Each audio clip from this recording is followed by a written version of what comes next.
In Washington, D.C. in 1965, Bernard is told to be careful because they want to make an example out of him. He then gets ready to testify before a committee. His story begins in Texas in 1939. Child Bernard works as a shoeshiner outside a bank, so he hears all the customers' conversations about finances and real estate investing. Once his customers leave, he writes down everything on his notebook. One day he stands by the window to learn more stuff from a bank meeting. However, a cop sees him and pulls him down. A chase ensues and Bernard manages to escape, but the cop swears his father will hear about it. That night Bernard's dad scolds him for spying on white people, explaining how black men have been hanged for less. He sees the notebook and admits that Bernard is very smart, but also warns him that white men will never let him make money. However, Bernard is stubborn and swears he'll be rich one day. In Los Angeles in 1954, an older Bernard is married to Eunice and they have a son. Today they're visiting Eunice's family and her uncle shares that an aircraft company is hiring black men. Bernard turns down the offer, saying he's trying to make money through real estate. His plan is to own a property and earn money through rent. Since the family is currently renting a small shed that belongs to the uncle, the man gets angry and accuses Bernard of not wanting to work. After dinner, Eunice tells her uncle that Bernard is a genius and that things will be solved soon. Then she joins her husband in the shed and Bernard promises he'll get them out of there as soon as possible. The next day Bernard takes Eunice's cousin Tony to work. Tony's friend Matt admires Bernard's car and thinks he's rich, so Tony tells him that Bernard owns buildings. Afterward, Bernard visits a bunch of buildings in a white neighborhood, making sure to check what state they're in and their prices. Later Bernard tells Eunice that he's found the perfect building, but buying it would leave them with no money for renovations. Thinking they need a co-investor, Eunice decides to introduce Bernard to Joe, the man she used to work for before she got married. Joe is very laid back and jokes about everything, so Bernard can't take him seriously and refuses to work with him.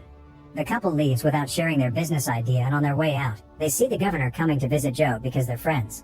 This is still not enough to change Bernard's mind. Sometime later Bernard meets with Patrick, the owner of the house he wants to buy. Bernard asks him to loan him $10,000 for renovations if he buys the house, but Patrick refuses and explains why by using some calculations. His math has mistakes and Bernard immediately corrects them. This impresses Patrick, but he still won't loan him the money. Before leaving, Bernard notices a calendar sent by Reed from Mid-City Bank.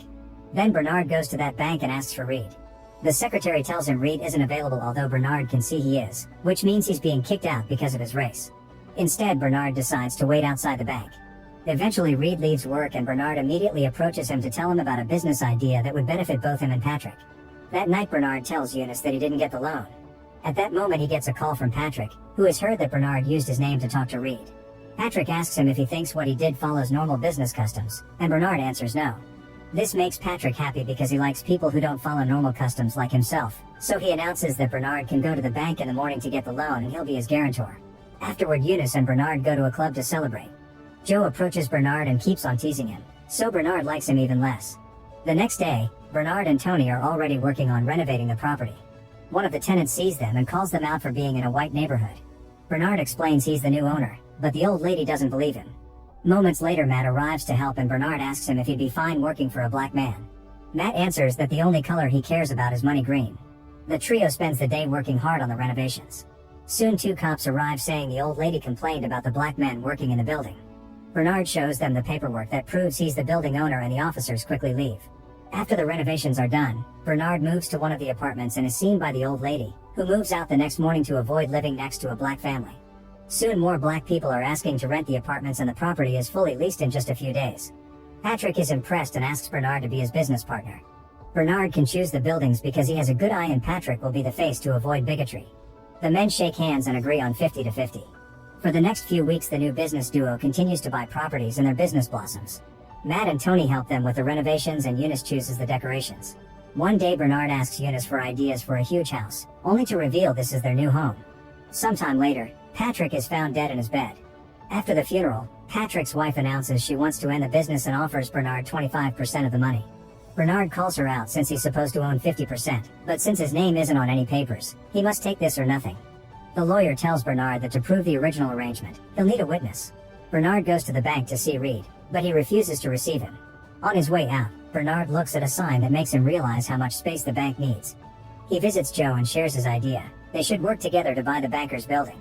That way none of the banks that rent space there will be able to refuse to give them loans, which in turn means buying more buildings.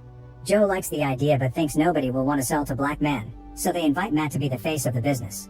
Matt is unsure because he knows nothing about this topic and ends up leaving even though the men promise to guide him. Later Matt goes to a diner and is still nervous about the whole plan. The waitress Susie asks him if he's okay, so he explains he's considering a new job in real estate. Susie is very impressed by this, which makes Matt change his attitude and he rushes back to the guys to take the job. The first step to train Matt is teaching him how to talk to rich folks, so Joe makes the group go to the golf course at 6 a.m. to learn the game. Soon they're joined by Joe's banker Donald, who will lend $2 million. Bernard assures him they'll get the building for less. Next, Bernard teaches Joe about all the calculations needed for the job, although math isn't Matt's strong suit. For the next few weeks, Matt practices hard to get better at golf and math. He struggles a lot at first, but he gains confidence every day and impresses the others with a hole-in-one, followed by a successful calculation. Now he can get his first suit. Joe teaches him how to drink like a man, and Eunice teaches him all about dining etiquette. When Matt manages to do a calculation in his head while golfing, the men decide he's ready. The next step is to discuss the details of the plan. The banker's building is owned by Charles, who often plays golf at a very exclusive country club. Joe makes some arrangements and manages to get Matt in as a guest. Joe pretends to be his driver to make him look richer than he is.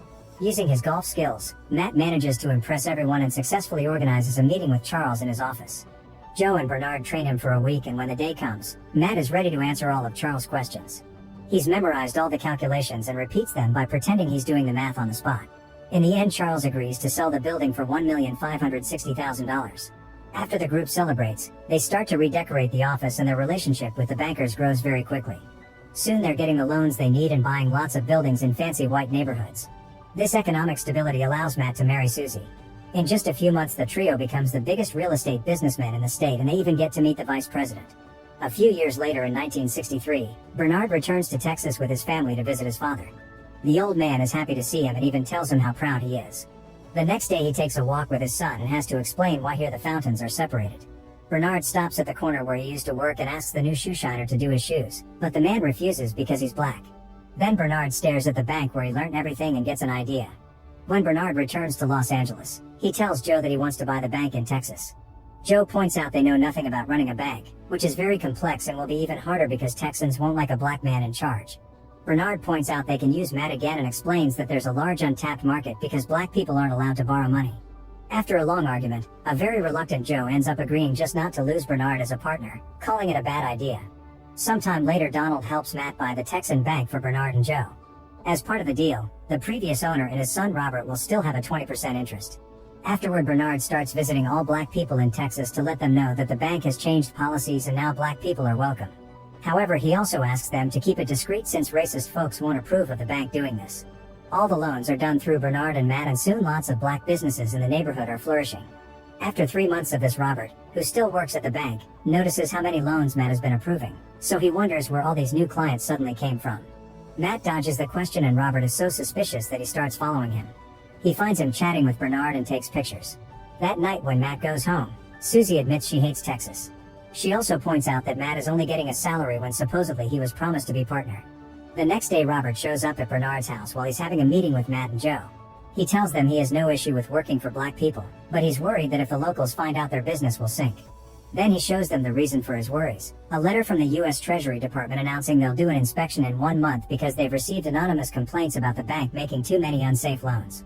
After Robert leaves, Matt takes his friends to look at a smaller bank to share an idea. They could buy this small bank and he can run it himself, then they can do some financial tricks to divide the loans between both banks. That way the numbers will look less suspicious during the inspection. Joe and Bernard point out they still don't have enough experience to do something so dangerous, so Matt announces that he'll stop helping them if he doesn't get to be a partner too. With no other choice, the duo agrees. Soon Matt buys the small bank, and on the first working day, Eunice pretends to be a cleaning lady to keep an eye on things. Meanwhile, Tommy takes Bernard around town so they can decide which loan goes where. That night they meet at a restaurant with Matt to arrange everything, and they're devastated to see racist graffiti on the sign. The next day Matt meets with a lawyer to sign all the paperwork. Sometime later, Robert calls Matt to tell him some white people want to withdraw all their money because they think the bank is owned by the National Association for the Advancement of Colored People. That night Bernard shows Joe a racist sign that he found at the bank. He explains that 5 white people withdrew all their money and 9 were convinced to stay by Robert. Joe thinks it was Robert himself who started the rumors. A few days later, a federal bank examiner comes to the small bank to go through the books, so Matt calls Bernard for help. However, Bernard doesn't know what to do because they'd never allow a black man in the meeting. Eunice tells him to pretend to be a servant, and when he refuses, she reminds him that she did it many times to help them. Bernard says it's different because she's a woman, causing a furious Eunice to compare his dumb logic to what white people say about blacks. Realizing his mistake, Bernard agrees to put on a uniform and pretends to be a cleaning man at the bank. He cleans near the door to Matt's office to make gestures that will help him, but unfortunately the agent closes the door to avoid anyone listening to confidential information. Bernard has no choice but to walk away, and Matt gets nervous as the agent starts finding lots of holes in his story. Pretending he needs a file, Matt rushes to the bathroom to talk to his friends, who give him as much advice as they can. Unfortunately, when Matt returns to the office, the agent has discovered tons of mistakes on the books that he can't justify. Matt rushes back to the bathroom with the files, and Bernard immediately finds the mistakes too. Joe wonders how Donald could have missed that, and Matt has to confess he used a different man to speed up the process. This new lawyer was recommended by Robert, so Joe and Bernard angrily realize that Robert had a plan to ruin them all along. That night, Bernard tells Eunice the final result of the meeting. They have to sell 27 bad loans and cover all the markdowns themselves, which will cost $300,000. Later, Bernard and Joe tell Matt that they won't help him. People like them could get into big trouble if they're caught, and it was Matt's idea to buy this small bank, so it's his responsibility. The next morning, Donald calls Joe to tell him that his bank bought all the loans from Matt's. Soon Joe and Bernard are angrily bursting into Matt's office to demand an explanation. Matt says this is just temporary so he can have more time to modify more books. However, the duo points out this is fraud. At that moment, agents from the Treasury Department arrive and announce the bank has lost its license. These men fire Matt and order all the clients to leave, explaining the bank is closed until further notice. As soon as Joe and Bernard step outside, the FBI approaches them to arrest them without saying why. Bernard calls out their racism and tries to resist the arrest, but the agents easily overpower him. Sometime later in Washington, D.C., a lawyer tells Joe and Bernard that the state banking charges have been dropped, but that federal charges are still up. There's a senator in Arkansas holding hearings about lax oversights in banks, and the lawyer suspects he's trying to use the case to make a political statement, which could potentially help them get the federal charges dropped too. Meanwhile, Matt is still in trouble with his own bank, so the authorities offer him a deal. His charges will be dropped if he testifies against his friends. A few days later, Matt appears in court to explain all of Joe's and Bernard's plans, saying that he was only their employee and they manipulated him. Then Bernard is given two choices. If he says he used some lax rules to enrich himself, which would provide Congress with an argument to change those rules, he gets immunity. If he says whatever he wants, his testimonies will be compared to white people, and if the court decides he's lying, he'll be sent to jail. After the hearing, Bernard goes on a walk with Eunice and shares his worries.